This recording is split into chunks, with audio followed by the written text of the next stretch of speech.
میرے بھائی گناہ کا نتیجہ ہمیشہ پستی ہے، نیکی کا نتیجہ، نیکی کا ثمرہ عروج ہے، بلندی۔ جب ہماری زندگیاں گناہوں سے بھر جائیں گی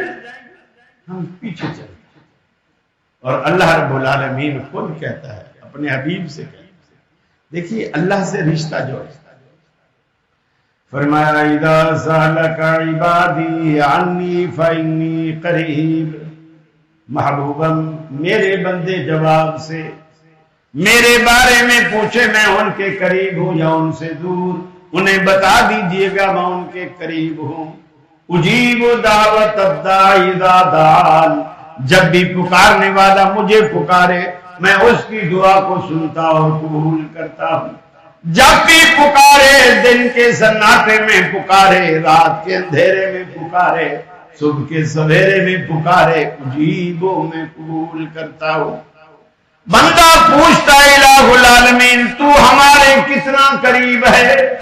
ایک منزل جتنا، دو منزل جتنا، حبیب پلازا جتنا، کتنا قریب ہے تو؟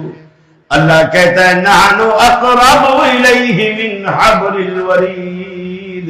میں تو تیری رگے جان سے بھی زیادہ قریب ہوں، اتنا قریب ہوں تیرے کہ بغداد والی سرکار بھی تم سے دور ہے، پاک پٹن والی سرکار بھی تم سے دور ہے، لاڑکانہ والی سرکار بھی تم سے دور ہے، اجمیر والی سرکار بھی تم سے دور ہے، دنیا کی ساری سرکاریں تم سے دور ہیں، نحن اقرب، ایک ہم ہیں جو تیرے قریب ہیں۔ اس قریب ذات سے تعلق جوڑ لیجئے، انشاءاللہ ہمارے یہ سارے بگڑے کام، یہ ہماری پستیاں انشاءاللہ عروج میں تبدیل ہو جائیں گی۔ یہ تو اللہ کا وعدہ ہے، اگر تم میرے بن جاؤ گے نا تو اللہ تبارک و تعالیٰ کہتا ہے میں تمہارے گناہوں کو بھی نیکیوں میں بدل دوں گا، سیئاتہم حسنات، تمہارے گناہوں کو بھی نیکیوں میں تبدیل کروں، لیکن شرط یہ ہے تم میرے بن، فاذکرونی اذکرکم، تم مجھے یاد رکھو، تمہیں جہاں مشکل پڑے گی